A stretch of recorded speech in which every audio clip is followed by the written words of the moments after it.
Hello friends, welcome to our YouTube channel. ನೋಡಿ, ನಾನು ಕಳೆದ ಕೆಲವು ದಿನಗಳಿಂದ ಈ ಸುಪ್ರೀಂ ಕೋರ್ಟಿನ ಲ್ಯಾಂಡ್ಮಾರ್ಕ್ ಜಡ್ಜ್ಮೆಂಟ್ಸ್ಗಳ ಬಗ್ಗೆ ವಿಡಿಯೋಗಳನ್ನ ಮಾಡ್ತಾ ಇದ್ದೆ. ಆ್ಯಂಡ್ ಭಾಳಷ್ಟು ಜನ ನೋಡಿದಿರಿ, ಒಳ್ಳೆ ರೆಸ್ಪಾನ್ಸ್ನ ಕೊಟ್ಟಿದ್ದೀರಿ. ಅದಕ್ಕೆ ನಾನು ಯಾವತ್ತೂ ಕೃತಜ್ಞರಾಗಿರ್ತೀನಿ. ಇವತ್ತು ಒಂದು ಡಿಫ್ರೆಂಟ್ ಆದಂಥ ಕೇಸು. ಇದು ಸುಪ್ರೀಂ ಕೋರ್ಟಿಗೆ ಹೋಗಿಲ್ಲ, ಆದರೆ ಡೆಲ್ಲಿ ಹೈಕೋರ್ಟ್ವರೆಗೂ ರೀಚ್ ಆದಂಥ ಒಂದು ಪ್ರಕರಣ. ಆ್ಯಂಡ್ ರಿಮೆಂಬರ್ ಗೈಸ್, ಈ ಒಂದು ಪ್ರಕರಣವನ್ನು ನಾನು ಹೇಳುವಂಥ ಉದ್ದೇಶವೇ, ಅಂಗವೈಕಲ್ಯ ಇರುವಂಥ ವಿದ್ಯಾರ್ಥಿಗಳು ಬಹಳಷ್ಟು ಜನ ಕಾಂಪಿಟೇಟಿವ್ ಎಕ್ಸಾಮ್ ಪ್ರಿಪೇರ್ ಮಾಡ್ತಾರೆ.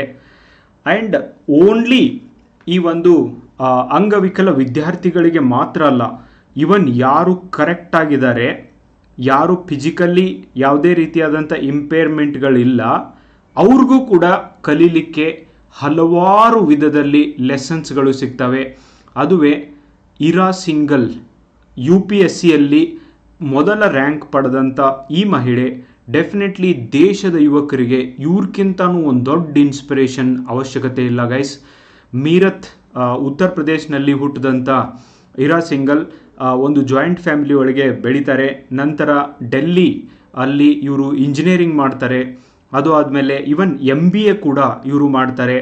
ಒಂದಲ್ಲ, ಎರಡಲ್ಲ, ಮೂರಲ್ಲ, 4 ಬಾರಿ UPSC ಎಕ್ಸಾಮ್ನ ಕ್ಲಿಯರ್ ಮಾಡ್ತಾರೆ. ಅಲ್ಲಿವರೆಗೂ ಪ್ರೈವೇಟ್ ಕಂಪನಿ ಒಳಗೆ ಮ್ಯಾನೇಜರ್ ಆಗಿ ಕೆಲಸ ಮಾಡ್ತಾ ಇರುವಂಥ ಇರಾ ಸಿಂಗಲ್ಗೆ 3 ಸರ್ತಿ UPSC ಎಕ್ಸಾಮ್ನ ಕ್ಲಿಯರ್ ಮಾಡಿದಾಗಲೂ ಕೂಡ ಜಾಬ್ನ ಕೊಡೋದಿಲ್ಲ.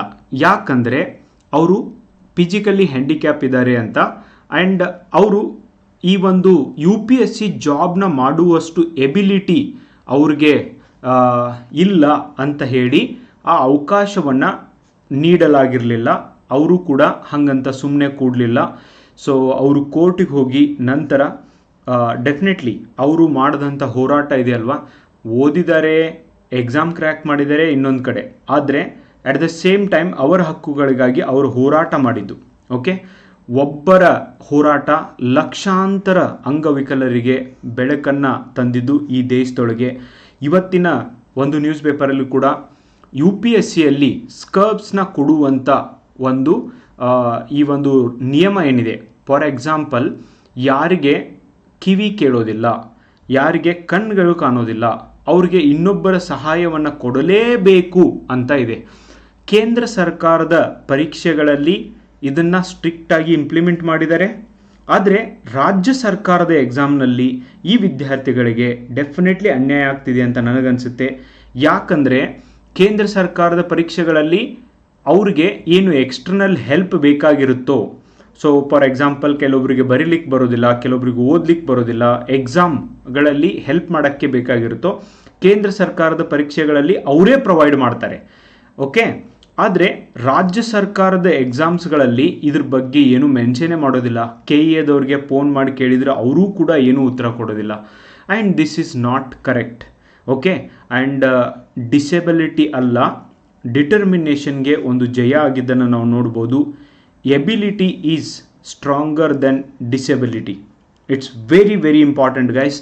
ಆ್ಯಂಡ್ ಇತ್ತೀಚಿನ ದಿನಗಳಲ್ಲಿ ಭಾರತಕ್ಕೆ ನಾರ್ಮಲ್ ಒಲಿಂಪಿಕ್ನಲ್ಲಿ ಒಂದೇ ಒಂದು ಗೋಲ್ಡ್ ಮೆಡಲ್ ಬಂದಿಲ್ಲ, ಹೌದಾ, 2024 ಒಲಿಂಪಿಕ್ನಲ್ಲಿ. ಬಟ್ ಪ್ಯಾರಾ ಒಲಿಂಪಿಕ್ನಲ್ಲಿ ಭಾರತಕ್ಕೆ ಅತಿ ಹೆಚ್ಚು ಮೆಡಲ್ಸ್ಗಳು ಬರ್ತಾ ಇದ್ದಾವೆ. ಇವರು ಎದುರೊಳಗೆ ಕಮ್ಮಿ ಇದ್ದಾರೆ. ರೀಸೆಂಟಾಗಿ ಹೆಂಗೆ ವುಮನ್ ಟೀಮು ಮಹಿಳಾ ವಿಶ್ವಕಪ್ ಗೆತ್ತೋ ಕ್ರಿಕೆಟ್ ಒಳಗೆ, ಹಾಗೇ ಈ ಒಂದು ವುಮನ್ ಈ ಒಂದು ಅಂಧರ ಕ್ರಿಕೆಟ್ನಲ್ಲಿ ಮಹಿಳಾ ಟೀಮ್ ಕೂಡ ಒಂದು ವರ್ಲ್ಡ್ ಕಪ್ನ ಗೆದ್ದಿದ್ದನ್ನು ನಾವು ಕಾಣ್ತೀವಿ ಗೈಸ್. ಆ್ಯಂಡ್ ಇಮ್ಯಾಜಿನ್, ಒಬ್ಬ ಯುವಕ ಆಗಿರ್ಬೋದು, ಒಬ್ಬ ಯುವತಿ ಆಗಿರ್ಬೋದು, ಇವತ್ತಿನ ಸಾಮಾಜಿಕ ಮಾಧ್ಯಮಗಳ ಯುಗದಲ್ಲಿ ಸಾಮಾಜಿಕ ಮಾಧ್ಯಮದೊಳಗೆ ಬಿದ್ದು ಉಳ್ಳಾಡಿ ಆ್ಯಂಡ್ ಪೂರ್ತಿ ಸಮಯ ಕಳೆದು ತಮ್ಮ ತಲೆನೂ ಕೆಡಿಸ್ಕೊಂಡು ಇನ್ನೊಬ್ಬರು ತಲೆನೂ ಕೆಡಿಸಿ ಆ್ಯಂಡ್ ಹಾಳಾಗ್ತಾ ಇರುವಂಥ ಸಂದರ್ಭದೊಳಗೆ ಒಬ್ಬರಿಗೆ ಸರಿಯಾಗಿ ಕಣ್ಣು ಕಾಣೋದಿಲ್ಲ, ಆದರೂ ಏನಾದರೂ ಸಾಧನೆ ಮಾಡಬೇಕು ಅಂತಿದ್ದಾರೆ. ಒಬ್ಬರಿಗೆ ಕಿವಿ ಕೇಳಿಸೋದಿಲ್ಲ, ಆದರೂ ಕೂಡ something I have want to do something ಅಂತ ಇದ್ದಾರೆ. ಆ್ಯಂಡ್ ಒಬ್ಬರಿಗೆ ಬರೀಲಿಕ್ಕೆ ಬರೋದಿಲ್ಲ, ಕೈ ಇಲ್ಲ, ಕಾಲಿಲ್ಲ, ಬಟ್ ಸ್ಟಿಲ್ ಬದುಕಬೇಕು ಆ್ಯಂಡ್ ಏನಾದರೂ ಮಾಡಬೇಕು ಅನ್ನುವಂಥ ಛಲವನ್ನು ಇವರು ಬಿಟ್ಟಿಲ್ಲ. ಇದಕ್ಕಿಂತನೂ ಇನ್ಸ್ಪಿರೇಷನ್ ನಮಗೆ ಏನು ಬೇಕು ಹೇಳಿ? Ability is definitely stronger than disability. See, there are so many people ಈ ಒಂದು ಜಗತ್ತಿನೊಳಗಿದ್ದಾರೆ. ದ್ಯಾಟ್ಸ್ ವೈ ಗೈಸ್, ಪಾಸಿಟಿವಿಟಿ ಅನ್ನೋದು ಇಲ್ಲಿ ಮ್ಯಾಟ್ರ್ ಆಗುತ್ತೆ. ಇಲ್ಲಿ ಇರಾ ಸಿಂಘಲ್ ಅವರ ಇಂಟರ್ವ್ಯೂಗಳನ್ನು ನೀವು ನೋಡಿ, ಡೆಫಿನೆಟ್ಲಿ ನಿಮಗೆ ಒಂದು ಮೋಟಿವೇಶನ್ ಆಗಿರುತ್ತೆ. ಆ್ಯಂಡ್ ನಾನು ಅವ್ರು ಹೇಳ್ತಾ ಇರೋದನ್ನು ಕೇಳ್ತಾ ಇದ್ದೆ guys. I have seen so many interview of ಇರಾ ಸಿಂಘಲ್ ಆ್ಯಂಡ್ ತುಂಬ ಚೆನ್ನಾಗಿ ಮಾತಾಡ್ತಾರೆ. ಆ್ಯಂಡ್ ಅವ್ರು ಹೇಳ್ತಾ ಇದ್ರು ಅವರ ಫ್ಯಾಮಿಲಿ ಒಳಗೆ ಚಿಕ್ಕವರಿದ್ದಾಗಿಂದನೂ ಕೂಡ ಹೇಳಿದ್ದು ಒಂದೇ, you are not less than anybody, okay, and always focus which is your strong area, that's it. ಇಲ್ಲಿ ಹುಟ್ಟಿದ್ದೀವಿ ಅಂದರೆ ಎಲ್ಲರೂ ಸ್ಪೋರ್ಟ್ಸ್ಮನ್ನೇ ಆಗಬೇಕಾಗಿಲ್ಲ, ಇಲ್ಲಿ ಹುಟ್ಟಿದ್ದೀವಿ ಅಂದರೆ ಎಲ್ಲರೂ ಪೊಲೀಸೇ ಆಗಬೇಕಾಗಿಲ್ಲ, ಇಲ್ಲಿ ಹುಟ್ಟಿದ್ದೀವಿ ಅಂದರೆ ಎಲ್ಲರೂ ಸರ್ಕಾರಿ ಅಧಿಕಾರಿನೇ ಆಗಬೇಕಂತ ಇಲ್ಲ. ಆ್ಯಂಡ್ ನಿಮ್ಮ ಇಂಟ್ರೆಸ್ಟ್ ಎಲ್ಲಿದೆ, in which field you are good, ನಿಮಗೇನು ಕರೆಕ್ಟ್ ಅನಿಸುತ್ತೆ, ಯಾವುದನ್ನು ಮಾಡೋದರಲ್ಲಿ ನಿಮಗೆ ಖುಷಿ ಇದೆ, ಅದನ್ನು ನೀವು ಧೈರ್ಯದಿಂದ ಮಾಡಬೇಕು ಅಂತ ಅವ್ರ ತಂದೆ ತಾಯಿ ಕಲಿಸಿರುವಂಥ ಪಾಠನ ಸ್ಟ್ರಾಂಗ್ ಆಗಿ ತೊಗೊಂಡು, ಈವನ್ ಅವ್ರು ಹೇಳ್ತಾ ಇದ್ರು ಅವ್ರಿಗೆ ಡಾಕ್ಟರ್ ಆಗಬೇಕು ಅಂತ ಚಿಕ್ಕವರಿದ್ದಾಗಿಂದ ಆಸೆ ಇತ್ತಂತೆ.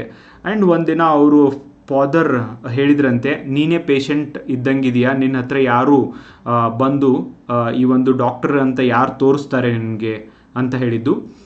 ಸೊ ಇವನ್ ಅದನ್ನು ಕೂಡ ಇವರು ಹೆಂಗೆ ಪಾಸಿಟಿವ್ ಆಗಿ ತೊಗೊಂಡಿದ್ದಾರೆ ಅಂದರೆ, ಎಸ್, ಪೇಷಂಟ್ನ ಎತ್ತಿ ಹಾಕಬೇಕಾಗುತ್ತೆ ಒಂದು ಬೆಡ್ಡಿಂದ ಇನ್ನೊಂದು ಬೆಡ್ಗೆ, ಅಥವಾ ಏನೋ ಮಾಡಬೇಕಾಗುತ್ತೆ, ಅದು ಎಲ್ಲ ಇವ್ರ ಕಡೆಯಿಂದ ಆಗಲಿಕ್ಕಿಲ್ಲ ಅನ್ನೋ ಕಾರಣಕ್ಕಾಗಿ ಅವ್ರ ತಂದೆ ಹೇಳಿದ್ದು. ಸಿ, ಪಾಸಿಟಿವಿಟಿ ಅನ್ನೋದನ್ನು ಈ ಮಹಿಳೆ ಎಷ್ಟು ಫಾಲೋ ಮಾಡ್ತಾರೆ, ಎಷ್ಟು ಪ್ರಾಕ್ಟಿಕಲ್ ಆಗಿ ಎಷ್ಟು ವಿಚಾರ ಮಾಡ್ತಾರೆ. ಆ್ಯಂಡ್ ಸಿ, ಇವತ್ತಿನ ಜಗತ್ತಿನೊಳಗೆ ಹೆಂಗಿದೆ ಅಂದರೆ judgmental is a big problem. Okay, ಯಾರೋ ಒಂದು ಏನೋ ಹೇಳಿದರೆ ಯಾವ ಕಾರಣಕ್ಕಾಗಿ ಹೇಳಿರ್ಬೋದು, ಅವ್ರ ಸಿಚುವೇಶನ್ ಏನಿರ್ಬೋದು, ಆ್ಯಂಡ್ ಯಾಕೆ ಹಾಗೆ ಹೇಳಿರಬಹುದು ಅಂತ ವಿಚಾರ ಮಾಡಲಿಕ್ಕೆ ಯಾರ ಹತ್ರ ಟೈಮು ಇಲ್ಲ. ಆ್ಯಂಡ್ ಎಷ್ಟು ಈಸಿಯಾಗಿ ಜಜ್ಮೆಂಟ್, ಓ ಇವ್ರು ಹಿಂಗೆ, ಓ ಅವ್ರು ಹಾಗೆ ಅಂತ ಹೇಳಿ ಎಷ್ಟು ಈಸಿಯಾಗಿ ಡಿಸೈಡ್ ಮಾಡ್ತಾರೆ. ಈ ಜಜ್ಮೆಂಟ್ ಸಮಯದೊಳಗೆ ಯಾರೋ ಒಬ್ಬರು ಪಾಸ್ ಆಗಿ, okay, what was the situation, ಯಾಕೆ ಹಂಗೆ ಮಾಡ್ತಿದ್ದಾರೆ ಅನ್ನೋದನ್ನು ನಾವು ವಿಚಾರ ಮಾಡಿದಾಗ ನಾವು ಓದಿನೊಳಗೂ ಮುಂದೆ ಬರ್ಬೋದು, ಸಂಬಂಧಗಳೊಳಗೂ ಕೂಡ ಅಭಿವೃದ್ಧಿಯನ್ನು ಕಾಣ್ಬೋದು ಅನ್ನೋದನ್ನು ಇವರು ಕೂಡ ನಂಬಿದ್ದಾರೆ ಅಂತ ಭಾಳ ಚೆನ್ನಾಗಿ ಹೇಳಿದ್ದಾರೆ. ಇವ್ರ ಇಂಟರ್ವ್ಯೂ ಬೇಕಂದರೆ ನಿಮಗೆ ಗ್ರೂಪ್ನೊಳಗೆ ಶೇರ್ ಮಾಡ್ತಿರ್ತೀನಿ ಗೈಸ್, ಆ್ಯಂಡ್ ಅದನ್ನು ನೀವು ನೋಡ್ಬೋದು. ಬ್ಯಾಕ್ಗ್ರೌಂಡ್ ಏನು ಅಂದರೆ, ಇರಾ ಸಿಂಘಲ್ ದೇಹದಲ್ಲಿ ಓಕೆ ಕೊಲಿಸಿಸ್ ಎಂಬ ಕಂಡೀಷನ್ ಇದ್ದದ್ದು, ಇದು ಒಂದು ಡಿಸೀಸ್. ಓಕೆ, ಕೊಲಿಸಿಸ್ ಅಂದರೆ ಇದು ಬೆನ್ನು ಮೂಳೆಯ ಅಸಹಜ ಪಾರ್ಶ್ವ ವಕ್ರತೆ. ನೀವು ಅವರ ಫೋಟೋನ ನೋಡಬಹುದು ಇಲ್ಲಿ. ಸೊ ಅವರು ಸ್ಟ್ರೇಟ್ ಆಗಿಲ್ಲ, ಒಂದು ಕಡೆಯಿಂದ ಅವರ ಬಾಡಿ ಬೆಂಡ್ ಆಗಿರೋದನ್ನು ನಾವು ಕಾಣ್ತೀವಿ. That was the situation. ಇವ್ರಿಗೆ UPSCಯಲ್ಲಿ 3 ಸರ್ತಿ ಎಕ್ಸಾಮ್ ಕ್ಲಿಯರ್ ಮಾಡಿದಾಗಲೂ ಕೂಡ ಇವರು ಪಾಸ್ ಆದರೂ ಕೂಡ ಅಂಗವೈಕಲ್ಯವನ್ನು ಕಾರಣವನ್ನು ಕೊಟ್ಟು ಅಂತ ಇವ್ರಿಗೆ ನಾಟ್ ಫಿಟ್ ಫಾರ್ ಸರ್ವಿಸ್ ಅಂತ ಹೇಳಿ, ಓಕೆ, ಕಾರಣ ಹೇಳಿ UPSCಯವರು ನೇಮಕಾತಿ ಕೊಟ್ಟಿರಲಿಲ್ಲ. ಸಿ, ಭಾಳ ಸರ್ತಿ 99% ಜನ ಏನು ಮಾಡ್ತಾರೆ, yes I am not fit ಅಂತ ಸುಮ್ಮನೆ ಕೂಡ್ತಾರೆ. ಸೊ ಕೋರ್ಟ್ ಹಿಂಗೆ ಹೇಳಿದೆ, ನಿಯಮ ಹಿಂಗಿದಾವೆ ಅಂತ ಸುಮ್ಮನೆ ಕೂಡ್ತಾರೆ. ಸಿ, ಇವ್ರ ಕ್ವಶನ್ ಏನಾಗಿತ್ತು ಅಂದರೆ, I was watching her interview. So ಅವ್ರು ಹೇಳ್ತಾರೆ 2014ರಲ್ಲಿ, ಈ private sector people are making me manager of that company if I am able to handle that, so why not government. ಮೂಲಭೂತ ಹಕ್ಕುಗಳು ಅಂತ ಇರೋದು, ಮೂಲಭೂತ ಹಕ್ಕುಗಳನ್ನು ರಕ್ಷಣೆ ಮಾಡಬೇಕಾಗಿದ್ದು, ಮೂಲಭೂತ ಹಕ್ಕುಗಳನ್ನ ಕೊಡಬೇಕಾಗಿದ್ದು ಸರ್ಕಾರದ ಒಂದು ನೀತಿಯಾಗಿದೆ. ಸೊ ಅದನ್ನು ಬಿಟ್ಟು what these government is doing, they are denying my rights. ಅವರು ನನ್ನ ಹಕ್ಕುಗಳನ್ನು ನಿರಾಕರಿಸ್ತಿದ್ದಾರೆ. ಅದಕ್ಕೆ ವಿರುದ್ಧವಾಗಿ ಅವರ central administrative tribunal, okay, CAT ದೂರನ್ನು ನೀಡ್ತಾರೆ. ಯಾಕೆ ನನಗೆ ಆ ಒಂದು ಜಾಬನ್ನು ಕೊಡ್ತಾ ಇಲ್ಲ ಅಂಥೇಳಿ. ಪ್ರಮುಖವಾಗಿ ಲೀಗಲ್ ಇಶ್ಯೂಸ್ ಬಂದಿದ್ದೇನು ಅಂದರೆ, ಕಾನೂನಿನ ಪ್ರಕಾರ ನೋಡಿ, ಪ್ರಕರಣದಲ್ಲಿ ಮುಖ್ಯವಾಗಿ 2 ಪ್ರಶ್ನೆಗಳು ಉದ್ಭವ ಆಗ್ತವೆ. UPSC ಅಂಗವಿಕಲರಿಗೆ ಸಮಾನ ಅವಕಾಶವನ್ನು ನಿರಾಕರಿಸಬಹುದೇ? UPSC ಒಳಗೆ ಅಂಗವಿಕಲರು ಅಸಮಾನರು ಅಂತ ನಿರಾಕರಿಸಬಹುದೇ? ಯಾಕಂದ್ರೆ ಸಂವಿಧಾನ ಮಾತ್ರ ಎಲ್ಲರೂ ಸಮಾನರು ಅಂಥೇಳಿ ಸ್ವೀಕರಿಸಿದಾಗ how can this UPSC do against ಸಂವಿಧಾನ? ಸಂವಿಧಾನದ ವಿರುದ್ಧವಾಗಿ ಹೆಂಗೆ ಕೆಲಸ ಮಾಡೋಕ್ಕಾಗುತ್ತೆ? How can it do opposite of constitution? Okay. Next, ಸರ್ಕಾರಿ ಸೇವೆಗಳಲ್ಲಿ ಅಂಗವಿಕಲರಿಗೆ ನೇಮಕಾತಿ ನೀಡುವ ಮಾನದಂಡ, ಫಿಟ್ನೆಸ್ ಕ್ರೈಟೇರಿಯಾ ನ್ಯಾಯಸಮ್ಮತವಾಗಿದೆಯೇ? She, because this is not a police job. Yes, you can say police fitness ಗೆ ಪೊಲೀಸ್ ಜಾಬಲ್ಲಿ ಇಂಪಾರ್ಟೆಂಟ್ ಅಂತ. ಆದರೆ ನಮ್ಮ ದೇಶದೊಳಗೆ ನೀವು ಪೊಲೀಸ್ ಜಾಬ್ ಒಳಗೂ ನೋಡ್ಬೋದು ಗೈಸ್, ಯಾವ ಒಬ್ಬರು ಪೊಲೀಸ್ ಆಗಿ ಆಯ್ಕೆ ಆಗಿರ್ತಾರೋ most of the time, including IPS officers, after 5 years 10 years of their service they are out of fitness. Okay. And ಕಳ್ಳರನ್ನ ಅವರು ಓನ್ಲಿ ಡ್ಯೂಟಿಗೆ ಜಾಯ್ನ್ ಆದಾಗ ಮಾತ್ರ ಹಿಡಿಯಂಗಿರಂಗಿಲ್ಲ. ಸೊ ಅವ್ರು ಎಲ್ಲಿ ತನಕ ಜಾಬ್ ಮಾಡ್ತಾರ ಅಲ್ಲಿ ತನಕ ಫಿಟ್ನೆಸ್ನ ಇಟ್ಕೋಬೇಕು. ಆ್ಯಂಡ್ ಕಳ್ಳರನ್ನ ಹಿಡಿಲಿಕ್ಕೆ ಫಿಟ್ನೆಸ್ ಅವಶ್ಯಕತೆ ಇದೆ. ಆ್ಯಂಡ್ ಯಾರನ್ನಾದರೂ ಡೆಫಿನೆಟ್ಲಿ ರೌಡಿಗಳನ್ನ, ಗುಂಡಾಗಳನ್ನ, ಅಂಥವ್ರನ್ನೆಲ್ಲ ಹೆದರಿಸಲಿಕ್ಕೆ ಇವರು ಫಿಟ್ನೆಸ್ ಮೇಂಟೈನ್ ಮಾಡುವಂಥ ಅವಶ್ಯಕತೆ ಇದೆ. ಓಕೆ. ನಾಟ್ ಕಾಮನ್ ಪೀಪಲ್ನ ಹೆದರ್ಸೋಕ್ಕಿಲ್ಲ, ಸ್ಟೂಡೆಂಟ್ನ ಹೆದರ್ಸ್ಲಿಕ್ಕೆ ಫಿಟ್ನೆಸ್ ಅವಶ್ಯಕತೆ ಇಲ್ಲ. ಓಕೆ. ಆದರೆ ಕೆಲವೊಂದಿಷ್ಟು ಆ್ಯಂಟಿ ಸೋಷಿಯಲ್ ಆ್ಯಕ್ಟಿವಿಟೀಸ್ ಮಾಡೋರಿಗೆ ಅವಶ್ಯಕತೆ ಇದೆ. ಆದರೆ ಪೊಲೀಸರು ಅದನ್ನು ಮಾಡ್ತಿದ್ದಾರಾ? ಫಿಟ್ನೆಸ್ ಮೇಂಟೈನ್ ಮಾಡ್ತಿದ್ದಾರಾ? ಆ್ಯಂಡ್ ಇವತ್ತಿನ ದಿನಗಳಲ್ಲಿ that is what challenging. So ಇವೆಲ್ಲವೂ ಕೂಡ ಆರ್ಗ್ಯುಮೆಂಟ್ಸ್ಗಳಾಗ್ತವೆ. ಸೆಂಟ್ರಲ್ ಅಡ್ಮಿನಿಸ್ಟ್ರೇಟಿವ್ ಟ್ರಿಬ್ಯುನಲಲ್ಲಿ ಇರಾ ಸಿಂಗಲ್ಗೆ ಜಯ ಆಗುತ್ತೆ. ಕ್ಯಾಟ್ ಇಲ್ಲಿ ಸ್ಪಷ್ಟವಾಗಿ ಹೇಳ್ತೈತಿ, UPSC ಮಾಡಿದ ನಿರಾಕರಣೆ ಕಾನೂನು ಬಾಹಿರ. ಓಕೆ. ಆಮೇಲೆ ಇವ್ರು 3 ಅಟೆಂಪ್ಟ್ ಒಳಗೈತ್ಲ IRS ಸಿಕ್ಕಿತ್ತು ಇವ್ರಿಗೆ, ಇಂಡಿಯನ್ ರೆವಿನ್ಯೂ ಸರ್ವಿಸ್ ಸಿಕ್ಕಿತ್ತು. 4th ಅಟೆಂಪ್ಟ್ ಒಳಗೈತ್ಲ ಜನರಲ್ ಕ್ಯಾಟಗರಿ ಒಳಗೆ ಫಸ್ಟ್ ಮಹಿಳೆ, ಫಸ್ಟ್ ರ್ಯಾಂಕ್ ಬಂದಿದ್ದಾರೆ ಇವರು. ದೇಶಕ್ಕೆ first rank 2014. Okay. See her achievement. That's a great achievement guys. ನೀವು ನನಗೆ ಕೊಡೋದಿಲ್ವಾ? ಇಷ್ಟೆಲ್ಲ ರ್ಯಾಂಕ್ ಪಡೆದ್ರು ನಿನಗೆ ಸರ್ವಿಸ್ ಕೊಡೋದಿಲ್ವಾ? Finally first rank. UPSC ಇಲ್ಲ ಅಂತ ಹೇಳಕ್ಕೆ ಸಾಧ್ಯನೇ ಇಲ್ಲ. ಯಾವತ್ತು ಸಾಧನೆ ಅನ್ನೋದು ಹಿಂಗಿರಬೇಕು, ಬರೀ ಹೇಳ್ಕೋತ ಅಡ್ಡಾಡೋದಲ್ಲ. ಆ್ಯಂಡ್ ಯಾರೋ ಒಬ್ಬರು ನಿಮ್ಮ ಕಡೆ ಆಗೋದಿಲ್ಲ, ನೀನು ಹಂಗಿದೆಯಾ ಹಿಂಗಿದೆಯಾ, ಇವನ್ ಕೋರ್ಟ್ ಹೇಳಿದ್ರು ಕೂಡ no, you can not expect it. Okay, accept it. ನೀವು ಅದನ್ನು ಒಪ್ಕೊಳ್ಳೋಕ್ಕೆ ಸಾಧ್ಯನೇ ಇಲ್ಲ. UPSC ಮಾಡಿದ ನಿರಾಕರಣೆ ಕಾನೂನು ಬಾಹಿರ ಆಗೈತಿ. ಅಂಗವಿಕಲರಿಗೆ ಸಮಾನ ಅವಕಾಶ, ಈಕ್ವಲ್ ಅಪಾರ್ಚುನಿಟಿ ಎಂಬ ಸಂವಿಧಾನ ಹಕ್ಕನ್ನು ಉಲ್ಲಂಘನೆ ಮಾಡೈತಿ. ಇರಾ ಸಿಂಗಲ್ ಅವರನ್ನು ನೇಮಕ ಮಾಡಲಿಕ್ಕೆ ಇದು ಆದೇಶ ಕೂಡ ಹೊರಡಿತು. ಇವ್ರನ್ನ ಆದೇಶ ಅಂದರೆ ಇವ್ರನ್ನ ಅಪಾಯಿಂಟ್ ಮಾಡಲೇಬೇಕು ಅಂತ ಹೇಳ್ತು. UPSC ಸೆಂಟ್ರಲ್ ಗೌರ್ಮೆಂಟ್ ಇದಕ್ಕೆ ಪ್ರತಿಕ್ರಿಯೆಯಾಗಿ UPSC ಮತ್ತು ಕೇಂದ್ರ ಸರ್ಕಾರ ಕ್ಯಾಟ್ ತೀರ್ಪನ್ನು ವಿರೋಧಿಸಿದು. ಇಲ್ಲ, ಅವರು ಈ ಜಾಬನ್ನು ಮಾಡಲಿಕ್ಕೆ ಕ್ವಾಲಿಫೈ ಅಲ್ಲ ಅಥವಾ ಮಾಡಲಿಕ್ಕೆ ಆಗೋದಿಲ್ಲ ಅಂತ ಹೇಳಿದರು. ಹೇಳಿ ಡೆಲ್ಲಿ ಹೈಕೋರ್ಟಿಗೆ ಹೋದರು. ಡೆಲ್ಲಿ ಹೈಕೋರ್ಟ್ ಹೇಳುತ್ತೆ ಇಲ್ಲಿ, ಡೆಲ್ಲಿ ಹೈಕೋರ್ಟ್ ಲ್ಯಾಂಡ್ಮಾರ್ಕ್ ಜಜ್ಮೆಂಟನ್ನು ಕೊಡುತ್ತೆ 2014ರಲ್ಲಿ. Very very important. Delhi high court ಹೇಳ್ತದೆ, ಇದು ನೀಡಿದ ತೀರ್ಪು ಐತಿಹಾಸಿಕವೂ ಕೂಡ ಆಗಿದೆ. ಆ್ಯಂಡ್ ಯಾರಿಗಾದರೂ ಈ ದೇಶದೊಳಗೆ ಡಿಸೆಬಿಲಿಟಿ ಇದ್ದವರಿಗೆ, ದಿವ್ಯಾಂಗ್ ಅಂತ ಇವರಿಗೆ ಹೊಸ ಹೆಸರನ್ನು ಕೂಡ ಕೊಟ್ಟಲಾಗಿದೆ. ಸೊ ದಿವ್ಯಾಂಗ್ ಇದ್ದವರಿಗೆ ಹಕ್ಕುಗಳನ್ನು ನೀಡ್ತಾ ಇಲ್ಲ ಅಂದರೆ dignity and equality are fundamental rights. ಅದು ದಿವ್ಯಾಂಗೇ ಇರಲಿ, ನಾರ್ಮಲೇ ಇರಲಿ, ಮಹಿಳೆಯರೇ ಇರಲಿ, ಪುರುಷರೇ ಇರಲಿ, dignity and equality are fundamental rights. Okay. ಅಂಗವಿಕಲರಿಗೆ ಕೇವಲ ದೇಹದ ಸಮಸ್ಯೆ ಇದ್ದರೆ ಅವರನ್ನು ಹುದ್ದೆಗಳಿಂದ ತೆಗೆದುಹಾಕಲಿಕ್ಕೆ ಸರ್ಕಾರಕ್ಕೆ ಹಕ್ಕಿಲ್ಲ. ಓಕೆ. ಅಂಗವಿಕಲರು ಕೇವಲ ದೇಹದ ಸಮಸ್ಯೆ ಇದ್ದರೆ, ಇವನ್ ನೀವು ನೋಡ್ಬೋದು ಪೂಜಾ ಕೇಡ್ಕರ್ ನಾನು ಅಂಗವಿಕಲೆ ಅಂತ ಹೇಳಿಬಿಟ್ಟು ಒಂದು ಸಂಪೂರ್ಣವಾಗಿ ಫಾಲ್ಸ್ ಕೇಸನ್ನು ಮಾಡಿ IAS ಆಗಿ ಇವನ್ ಜಾಬ್ ಮಾಡಿದ್ದನ್ನು ಕೂಡ ನೀವು ನೋಡ್ಬೋದು ಗೈಸ್. ಅಂಥವರು ಕೂಡ ಇದ್ದಾರೆ. ಸೊ ದೈಹಿಕ ಅಂಗವಿಕಲತೆ ಅಂತ ಹೇಳಿ ನಾವು ಯಾರನ್ನೂ ಡಿನೈ ಮಾಡೋಕ್ಕಾಗೋದಿಲ್ಲ. ಓಕೆ. ನೆಕ್ಸ್ಟ್ ಬೇಕಾದ್ರೆ ಪೂಜಾ ಕೇಡ್ಕರ್ ಪ್ರಕರಣವನ್ನು ಕಂಪ್ಲೀಟಾಗಿ ನಿಮಗೆ ಹೇಳ್ತೀನಿ, ನಿಮಗೆ ಗೊತ್ತಾಗುತ್ತೆ ಡಿಸೆಬಿಲಿಟಿ ಹೆಸರಿನೊಳಗೆ ಏನೇನು ಮಾಡಿದ್ದಾರೆ ಅಂತ. Disability is equal to not inability. Disability ಅಂದರೆ ಇನೇಬಿಲಿಟಿ ಅಂತ ಅಲ್ಲ. ಓಕೆ. ಸೊ ಅಂಗವೈಕಲ್ಯ ಅಂದರೆ ಸಾಮರ್ಥ್ಯದ ಕೊರತೆ ಎಂದಾಗುವುದಿಲ್ಲ ಅಂತ ಕೋರ್ಟ್ ಸ್ಪಷ್ಟವಾಗಿ ಹೇಳ್ತು. ಇಂಪಾರ್ಟೆಂಟ್ ಆಯಿತು. ನಾವು ಮನುಷ್ಯರಾಗಿ ಹುಟ್ಟಿದ್ದೀವಿ. ವಿ ಡೋಂಟ್ ನೋ, ಚಿಕ್ಕವರಿದ್ದಾಗ maybe because of our genes, because of our parents care, because of definitely nature's gift ನಾವು ಕರೆಕ್ಟ್ ಆಗಿದ್ದೀವಿ. There are some people polio ಆಗಿದೆ, ಬೇರೆ ಬೇರೆ ಒಂದು ಇನ್ಸಿಡೆಂಟ್ ಆಗಿರೋದ್ರಿಂದ ಬೇರೆ ಬೇರೆ ಏನೋ ಲೈಕ್ ನಾನು ಆ ಒಂದು ಹೆಣ್ಮಗಳ ಇಂಟರ್ವ್ಯೂ ನೋಡ್ತಾ ಇದ್ದೆ. ಈ ಒಂದು ಅಂಧರ ಕ್ರಿಕೆಟ್ ಟೀಮ್ನ ಮಹಿಳಾ ಕ್ರಿಕೆಟ್ ಟೀಮ್ನ ಕ್ಯಾಪ್ಟನ್, ಓಕೆ, ಕರ್ನಾಟಕದವರೇ ಇದ್ದಾರೆ, ತುಮಕೂರಿನವರು. ಆ ಲೇಡಿ ಅವ್ರು ಹೇಳ್ತಾ ಇದ್ರು, ಚಿಕ್ಕವರಿದ್ದಾಗ ಅವ್ರದ್ದು ಒಂದು ಕಣ್ಣು ಹೋಗಿತ್ತು ಅಂತ ಹೇಳ್ಬಿಟ್ಟು, ಆ್ಯಂಡ್ ಏನೋ ಉಗುರು ಚುಚ್ಚಿ ಕಣ್ಣು ಹೋಗಿದೆ ಅಂತ ಹೇಳ್ಬಿಟ್ಟು, ಆಮೇಲೆ ಅದನ್ನು ಆಪ್ರೇಷನ್ ಮಾಡಲಿಕ್ಕೆ ದುಡ್ಡು ಇಲ್ಲದೆ ಇರೋದು, ಅವ್ರು ಸ್ಟ್ರಗಲ್ ಮಾಡಿದ್ದು, ಅದನ್ನೆಲ್ಲನೂ ಹೇಳ್ಕೊಂಡಿದ್ದಾರೆ guys. What I feel is, ನಮಗೆ ಎಷ್ಟೆಲ್ಲ ಅಪಾರ್ಚುನಿಟಿ ಕೊಟ್ಟಿದ್ದಾರೆ, ಎಷ್ಟೆಲ್ಲ ಅವಕಾಶಗಳಿದ್ದಾವೆ ಇವತ್ತಿನ ಜಗತ್ತಿನೊಳಗೆ. ಐ ಥಿಂಕ್ ಹಿಂದೆಂದೂ ಇಲ್ಲದೆ ಇರುವಷ್ಟು ಅವಕಾಶಗಳಿದ್ದಾವೆ. ಓಕೆ, ಸೊ ಆದ್ದರಿಂದ ಅಂಗವೈಕಲ್ಯ ಎಂದರೆ ಸಾಮರ್ಥ್ಯದ ಕೊರತೆ ಎಂದಲ್ಲ. ಓಕೆ, ಯಾರೋ ಅಂಗವಿಕಲರಿದ್ದಾರೆ ಅಂದರೆ ಅವ್ರ ಹತ್ರ ಸಾಮರ್ಥ್ಯ ಇಲ್ಲ ಅಂತಲ್ಲ. In fact there senses are much more stronger than anybody else. Okay ಅಂತ ಹೇಳಿಬಿಟ್ಟು ಕೋರ್ಟ್ ಹೇಳ್ತು. UPSC ಫಿಟ್ನೆಸ್ ಕ್ರೈಟೀರಿಯಾ ಡಿಸ್ಕ್ರಿಮಿನೇಟರಿ ಆಗಿದೆ ಅಂತ ಕೂಡ ಕೋರ್ಟ್ ಹೇಳ್ತು. Very very important judgment.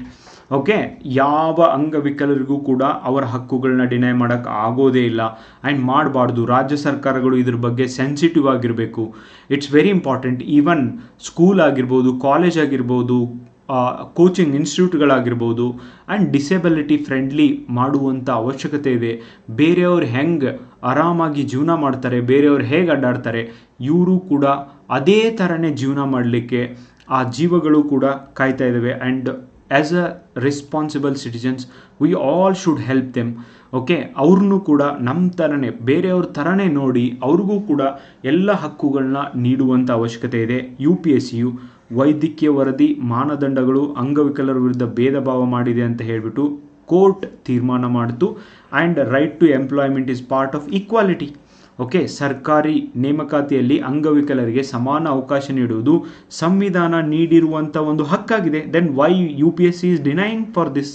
Constitutional body ಇರ್ಬೋದು, but why you are denying ಅಂತ ಕೂಡ ಪ್ರಶ್ನೆಯನ್ನು ಮಾಡಿತು. Next, supreme court involvement. ಇದರೊಳಗೆ ಈ ಪ್ರಕರಣದಲ್ಲಿ ನೇರವಾಗಿ ಸುಪ್ರೀಂ ಕೋರ್ಟ್ ತನಕ ಹೋಗಿಲ್ಲ, ಆದರೆ ಡೆಲ್ಲಿ ಹೈಕೋರ್ಟ್ ಇಲ್ಲಿ ಫೈನಲ್ ಆಗುತ್ತೆ. ಆ್ಯಂಡ್ ಇದನ್ನು ಕೇಂದ್ರ ಸರ್ಕಾರ ಕೂಡ ಸ್ವೀಕರಿಸುತ್ತೆ. UPSC ಕೂಡ ಆ ತೀರ್ಪನ್ನು ಪಾಲಿಸುತ್ತೆ.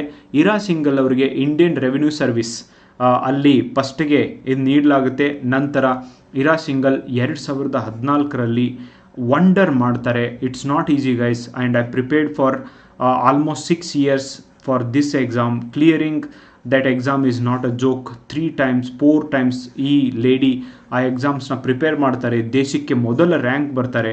ಭಾಳ ಸರ್ತಿ ಗಿವ್ ಅಪ್ ಮಾಡ್ತೀವಿ ನಾವು, ಆಗೋದಿಲ್ಲ ಬಿಡು, ಆಗ್ತಾ ಇಲ್ಲ ಬಿಡು, ಏನೇನೋ ಹೇಳ್ತೀವಿ, but she did not give up. Okay, so ಕಳೆದ ಕೆಲವು ವರ್ಷಗಳ ಹೋರಾಟದ ನಂತರ finally they achieved it. 2014 UPSC civil service ಎಕ್ಸಾಮ್ನಲ್ಲಿ ಆಲ್ ಇಂಡಿಯಾ ಫಸ್ಟ್ ರ್ಯಾಂಕ್ ಪಡಿತಾರೆ. UPSC ಇತಿಹಾಸದಲ್ಲೇ ಮೊದಲ ಅಂಗವಿಕಲ ಮಹಿಳೆ, AIR 1 ರ್ಯಾಂಕನ್ನು ಪಡೆದಂಥ ಮಹಿಳೆ ಅಂತ ಹೇಳ್ಬಿಟ್ಟು ಇರಾ ಸಿಂಗಲ್ ಅವರು ಫೇಮಸ್ ಆಗ್ತಾರೆ. The Ira's era has begun in India. ಇವತ್ತು ಕೂಡ ಇವರು ಒಂದು ಸ್ಫೂರ್ತಿಯ ಚಿಲುಮೆಯಾಗಿದ್ದಾರೆ. ಎಷ್ಟೋ ಜನರಿಗೆ ಸ್ಫೂರ್ತಿಯನ್ನು ನೀಡುವಂಥ ಮಹಿಳೆ ಆಗಿದ್ದಾರೆ. ಆ್ಯಂಡ್ ಎಲ್ಲರಿಗೂ ಕೂಡ ಈಕ್ವಲ್ ರೈಟ್ಸ್ಗಳು ಇರಬೇಕು ಗೈಸ್. ಬಿಕಾಸ್ ಇವತ್ತಿನ ಒಂದು ಫ್ಯಾಮಿಲಿ ಸಿಸ್ಟಮ್ ಒಳಗೆ ಗಂಡು ಹೆಣ್ಣಿನ ನಡುವೆ ಮನೆ ಒಳಗಿನೇ ಡಿಸ್ಕ್ರಿಮಿನೇಷನ್ ಶುರು ಆಗುತ್ತೆ. ಇನ್ ಸೊಸೈಟಿ ಒಳಗೆ ಎಲ್ಲಿಂದ ಈಕ್ವಾಲಿಟಿ ಬರಬೇಕು?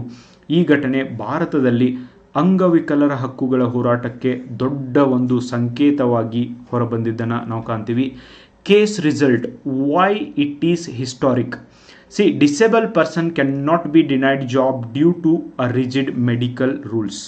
ಓಕೆ ಅಂತ ಹೇಳ್ತು. ಸುಪ್ರೀಂ ಕೋರ್ಟ್ನ ಒಂದು ಮೊದಲಿನ ಒಂದು ಕೇಸ್ನ ಆಧರಿಸಿ ಡಿಸೆಬಿಲಿಟಿ ರೈಟ್ಸ್ ಮೂಮೆಂಟ್ಸ್ಗೆ ಒಂದು ಬಲವನ್ನು ಸಿಕ್ತು. Next, equality and dignity constitutional guarantee ಮಾಡಿದ್ದು ಅಂತ ಹೇಳ್ತು. ಆರ್ಟಿಕಲ್ 14, 16, 19, 21ರ ವ್ಯಾಪ್ತಿಯಲ್ಲಿ ಅಂಗವಿಕಲರು ಕೂಡ ಸಮಾನರು ಅನ್ನುವಂಥ ಹಕ್ಕನ್ನು ನೀಡಲಾಯಿತು. Government recruitment rules must be inclusive, ಅಂದರೆ ಎಲ್ಲರನ್ನೊಳಗೊಂಡ ಒಂದು ನಿಯಮಗಳನ್ನ ಮಾಡಬೇಕು ಅಂತ ಹೇಳ್ತು. ಡಿಸೆಬಿಲಿಟಿ ಫ್ರೆಂಡ್ಲಿ ನಿಯಮಗಳನ್ನ ಮಾಡಬೇಕು ಅಂತ ಹೇಳ್ತು. Direct impact on rights of a person with disability act 2016 ಕೂಡ ಪಾಸ್ ಮಾಡಲಾಯಿತು. ಈ ಪ್ರಕರಣ ಡಿಸೆಬಿಲಿಟಿ ಲಾ ರಚನೆಗೆ ಮತ್ತೊಂದು ಪ್ರೇರಕ ಶಕ್ತಿ ಆಯಿತು. ಈ ಒಂದು ಇರಾ ಸಿಂಗಲ್ ಅವ್ರ ಪ್ರಕರಣದಿಂದನೇ ಭಾರತದೊಳಗೆ ಒಂದು ಕಾನೂನು ಬಂತು. Okay, that is what very very important for me. So ಇರಾ ಸಿಂಗಲ್ ಪ್ರಕರಣವು ಸರಳವಾಗಿ ಹೇಳುವುದಾದರೆ, ಅಂಗವಿಕಲ ವ್ಯಕ್ತಿಯೊಬ್ಬರು ಕನಸಿನಿಂದ ಹಿಂದೆ ಸರಿಯಬಾರದು. ಆ್ಯಂಡ್ ಸರ್ಕಾರ ಅಥವಾ UPSC ಅವರನ್ನು ಅಡ್ಡಿಪಡಿಸುವ ಹಕ್ಕು ಯಾರಿಗೂ ಇಲ್ಲ. ಸಮಾನ ಅವಕಾಶ ಮಾತ್ರ ಅಲ್ಲ, ಗೌರವವೂ ಅಗತ್ಯವಿದೆ. ಬರೀ ಅವಕಾಶ ಅಲ್ಲ, respect is very very important guys. V don't no ಈ ಜನದೊಳಗೆ ಈಗ ನಾವು ಹೀಗಿದ್ದೀವಿ. We don't know, anything can happen to any human being. That's why giving respect is very very important guys, and always everybody should give respect to these people as well. UPSC ನೇಮಕಾತಿಗಳಲ್ಲಿ ಅಂಗವಿಕಲರಿಗೆ so ಮ್ಯಾಲಿ should be equal and fair. Okay, ಅವರಿಗೆ ಆದ ಒಂದು ಹಕ್ಕನ್ನು ನೀಡಬೇಕು ಅಂತ ಇರಾ ಸಿಂಗಲ್ ಕೇಸ್ ಒಳಗೆ ಹೇಳಲಾಯಿತು ಗೈಸ್. ದಿಸ್ ಇಸ್ ವಾಟ್ ಇರಾ ಸಿಂಗಲ್ ಕೇಸ್. ಸೊ MCQsನ ನೋಡೋಣ. ಇದರ ಒಂದು ರಿಲೇಟೆಡ್ ಇರಾ ಸಿಂಗಲ್ ಪ್ರಕರಣ ಮುಖ್ಯವಾಗಿ ಯಾವುದನ್ನು ಕುರಿತು ಸಂಬಂಧಿಸಿದೆ ಅಂತ ನಿಮಗೆ ಪ್ರಶ್ನೆ ಇದೆ. OBC ಮೀಸಲಾತಿ ನೋ, ಅಂಗವಿಕಲ ಅಭ್ಯರ್ಥಿಗಳಿಗೆ ನೇಮಕಾತಿಯಲ್ಲಿ ಸಮಾನತೆ ತತ್ವ ಎಸ್, ಅಂಗವಿಕಲ ಅಭ್ಯರ್ಥಿಗಳಿಗೆ ನೇಮಕಾತಿಯಲ್ಲಿ ಸಮಾನತೆಯನ್ನು ನೀಡಬೇಕು ಅಂತ ಹೇಳ್ತು. ಅಲ್ಪಸಂಖ್ಯಾತರ ಶಿಕ್ಷಣವೂ ಅಲ್ಲ, ಆರ್ಥಿಕ ದುರ್ಬಲ ವರ್ಗದ ಮೀಸಲಾತಿನೂ ಅಲ್ಲ. ಓಕೆ, ನೆಕ್ಸ್ಟ್ ಇರಾ ಸಿಂಗಲ್ ಪ್ರಕರಣದಲ್ಲಿ UPSC ಯಾವ ಕಾರಣಕ್ಕಾಗಿ ಅಭ್ಯರ್ಥಿಯನ್ನು ತಿರಸ್ಕರಿಸಿತು ಅಂತ ನಿಮಗೆ ಪ್ರಶ್ನೆ ಇದೆ. ಪ್ರಿಲಿಮ್ಸ್ ಅಂಕಗಳು ಕಡಿಮೆಯಾಗಿದ್ದು no, she is always studious student. ಇಂಟರ್ವ್ಯೂಗೆ ಹಾಜರಾಗಿರಲಿಲ್ಲ ನೋ. ವೈದ್ಯಕೀಯ ಪರೀಕ್ಷೆಯಲ್ಲಿ ನಾಟ್ ಫಿಟ್ ಫಾರ್ ಸರ್ವಿಸ್ ಎಂದು ಹೇಳಲಾಯಿತು yes. This is what the reason. Okay, ವೈದ್ಯಕೀಯ ಪರೀಕ್ಷೆಯಲ್ಲಿ ಅವರಿಗೆ ಬರೀಲಿಕ್ಕೆ ಬರೋದಿಲ್ಲ ಆರೋಗ ಇರೋದ್ರಿಂದ ಅಂತ ಹೇಳ್ತು. But she has proven that I don't have any problem to write it. Okay, so ನಾನು ಬರೀಬಲ್ಲೆ ಅಂತ ಪ್ರೂವ್ ಮಾಡಿದ್ರಿಂದ ಅವರಿಗೆ ಆ ಜಾಬನ್ನು ನೀಡಲಾಯಿತು ಗೈಸ್. ನೆಕ್ಸ್ಟ್, ಈ ಪ್ರಕರಣ ಮೊದಲ ಯಾವ ನ್ಯಾಯಾಂಗ ಸಂಸ್ಥೆಗೆ ಹೋಗಿತ್ತು ಅಂತ ನಿಮಗೆ ಪ್ರಶ್ನೆ ಇದೆ. ಸೊ ಸುಪ್ರೀಂ ಕೋರ್ಟಿಗಂತೂ ಹೋಗೇ ಇಲ್ಲ court. National human rights commission no relation at all. Central administrative tribunal ಕ್ಯಾಟ್ಗೆ ಹೋಗಿತ್ತು. ನಂತರ ಡೆಲ್ಲಿ ಹೈಕೋರ್ಟಲ್ಲಿ ಫೈನಲ್ ಆಗಿದ್ದನ್ನು ನಾವು ಕಾಣ್ತೀವಿ guys. Okay, next, Delhi high court Ira Singhal ಪ್ರಕರಣದಲ್ಲಿ ಯಾವ ಸಂವಿಧಾನ ಹಕ್ಕನ್ನು ವಿಶೇಷವಾಗಿ ಗುರುತಿಸಿತು ಅಂತ ನಿಮಗೆ ಇದೆ. ಆರ್ಟಿಕಲ್ 14 ಆ್ಯಂಡ್ ಆರ್ಟಿಕಲ್ 15(1) ಭೇದ ಭಾವ ನಿಷೇಧ, ಆರ್ಟಿಕಲ್ 16 ಆ್ಯಂಡ್ ಈವನ್ ಸಾರ್ವಜನಿಕ ಉದ್ಯೋಗದಲ್ಲಿ ಸಮಾನ ಅವಕಾಶ, ಆರ್ಟಿಕಲ್ 21 ಜೀವನ ಮತ್ತು ಗೌರವ. Okay, so you have 1 only, 1 2 only, ಮೇಲಿನ ಎಲ್ಲವೂ ಅನ್ನುವಂಥ ಆಪ್ಷನ್ಸ್ಗಳು ನಿಮಗೆ ಇದ್ದಾವೆ. ಆ್ಯಂಡ್ ಈ ಒಂದು ಪ್ರಕರಣದೊಳಗೆ ಇವೆಲ್ಲ ಅಂದರೆ ಆರ್ಟಿಕಲ್ 14ಇಂದ 15, 16, 21 ಎಲ್ಲವನ್ನು ಕೂಡ ಇವೆಲ್ಲವೂ ಕೂಡ ಹಕ್ಕುಗಳು ಇದ್ದಾವೆ ಅಂತ ಹೇಳಿದ್ದನ್ನು ಕಾಣ್ತೀವಿ. ನೆಕ್ಸ್ಟ್, ಡೆಲ್ಲಿ ಹೈಕೋರ್ಟ್ 4 ಹಕ್ಕುಗಳನ್ನು ಸ್ಪಷ್ಟವಾಗಿ ಉಲ್ಲೇಖಿಸಿತು. Equality, non discrimination, equal opportunity in public employment, dignity under article 21 of the Indian constitution. Next, Ira Singhal ಪ್ರಕರಣವು ಪರಿಣಾಮವಾಗಿ ಕೆಳಗಿನ ಯಾವ ಅಭಿವೃದ್ಧಿಗಳು ಸಂಭವಿಸಿದವು? ವೆರಿ ಇಂಪಾರ್ಟೆಂಟಾ. UPSC ನೇಮಕಾತಿಯಲ್ಲಿ ಅಂಗವಿಕಲರಿಗೆ ಅನುಕೂಲಕರ ತಿದ್ದುಪಡಿಯನ್ನು ಮಾಡಲಾಯಿತು ಎಸ್. RT ಆ್ಯಕ್ಟ್ಗೆ ತಿದ್ದುಪಡಿ ಮಾಡಲಾಯಿತು ನೋ. PWD ಆ್ಯಕ್ಟ್ಗೆ ನೋ. OBC ಕ್ರಿಮಿ ಲೇಯರ್ಗೆ no. Okay, so A is the right answer. UPSC ನೇಮಕಾತಿ UPSCಗೆ ಅಷ್ಟೇ ಅಲ್ಲ ಗೈಸ್, ಎಲ್ಲ ರಾಜ್ಯ ಸರ್ಕಾರಗಳ ಒಂದು ಎಕ್ಸಾಮ್ಗಳಲ್ಲೂ ಕೂಡ ಈ ನಿಯಮಗಳನ್ನು ಅಳವಡಿಕೆ ಮಾಡಬೇಕು. ಆ್ಯಂಡ್ ಸೊ ಇವರ ಹಕ್ಕುಗಳ ಬಗ್ಗೆನೂ ಕೂಡ ನಾವೆಲ್ಲರೂ ವಿಚಾರ ಮಾಡುವಂಥ ಅವಶ್ಯಕತೆ ಇದೆ. Because they should also live like a normal human being. ಅವ್ರಿಗೆ ರೆಸ್ಪೆಕ್ಟ್ ಆ್ಯಂಡ್ ಈಕ್ವಲ್ ರೈಟ್ಸ್ನ ಕೊಡುವಂಥ ಅವಶ್ಯಕತೆ ಇದೆ ಅಂತ ಕೋರ್ಟ್ ಕೂಡ ಹೇಳಿತು. ಈವನ್ ನನ್ನ ಅನಿಸಿಕೆಗಳಿಗೂ ಕೂಡ ಅದು ಸತ್ಯವಾಗಿದ್ದು guys. Okay, this is what in today's case. ನೋಡಿ, ಧಾರವಾಡದ ಸಪ್ತಾಪುರ್ನಲ್ಲಿ ನಿಮಗೆ ಹೊಸ ಬ್ರ್ಯಾಂಚ್ ಪ್ರಾರಂಭ ಆಗಿದೆ ನಮ್ಮ ಸಂಸ್ಥೆದು. ಆ್ಯಂಡ್ ಆದ್ದರಿಂದ ನೀವೆಲ್ಲರೂ ಕೂಡ ನಮ್ಮ ಸಂಸ್ಥೆಯಲ್ಲಿ ಇದೇ ಥರ ಈ ಕೇಸ್ನ ಹೇಗೆ ಡಿಸ್ಕಷನ್ ಮಾಡಿದ್ನೋ ಇದೇ ಥರ ಡಿಬೇಟ್ ಮಾಡೋಣ, ಇದೇ ಥರ ಡಿಸ್ಕಸ್ ಮಾಡಿ ಪ್ರತಿಯೊಂದು ವಿಷಯಗಳನ್ನ ಡೀಟೇಲ್ ಆಗಿ ಓದುವುದನ್ನು ಪ್ರಾಕ್ಟೀಸ್ ಮಾಡೋಣ. ಸೊ ಯಾರ್ಯಾರಿಗೆಲ್ಲ ಇಂಟ್ರೆಸ್ಟೆಡ್ ಇದ್ದೀರಿ, PSI, excise PSI, PC, KAS, PSI, ಈ ಒಂದು FDA, SDA, TET, PDO ಈ ಎಲ್ಲ ಸ್ಪರ್ಧಾತ್ಮಕ ಪರೀಕ್ಷೆಗಳನ್ನು ಕೂಡ ನಾವು ಗೈಡ್ ಮಾಡ್ತೀವಿ. And interested candidates can come. ನಿಮಗೆ ಗೊತ್ತಿದ್ದವ್ರಿಗೂ ಕೂಡ ನೀವು ಸಜೆಸ್ಟ್ ಮಾಡ್ಬೋದು. This is my number guys. And 2 number ಇದ್ದಾವೆ, ಆಫೀಸ್ ನಂಬರ್ ಇದೆ, ನನ್ನ ನಂಬರ್ ಇದೆ. You can always contact and you can come and take our service guys. Okay, ಅದ್ರ ಸಂಬಂಧ ನಾವಿದ್ದೀವಿ. ಆ್ಯಂಡ್ ಸಪ್ತಾಪುರ್ನಲ್ಲಿ ಶಿಕ್ಷಣ ನಗರಿ ಅಂತಲೇ ಏನು ಫೇಮಸ್ ಆಗಿದೆ, ಇಲ್ಲಿ ನಮ್ಮ ಸಂಸ್ಥೆ ಓಪನ್ ಆಗಿದೆ. ಈವನ್ ನಮ್ಮ ಸಂಸ್ಥೆಯ ಪುಸ್ತಕಗಳು ಕೂಡ ನಿಮಗೆ ಇಲ್ಲಿ ದೊರೀತವೆ ಗೈಸ್. ಇವುಗಳ ಉಪಯೋಗವನ್ನು ತೆಗೆದುಕೊಳ್ಬೋದು. ಮುಂಬರುವಂಥ PSI ESI ಎಕ್ಸಾಮ್ಸ್ಗೆ ಕನ್ನಡ ಮತ್ತು ಇಂಗ್ಲೀಷ್ ಮಾಧ್ಯಮದೊಳಗೆ ನಿಮಗೆ ಪುಸ್ತಕಗಳು ದೊರೀತಿದ್ದಾವೆ.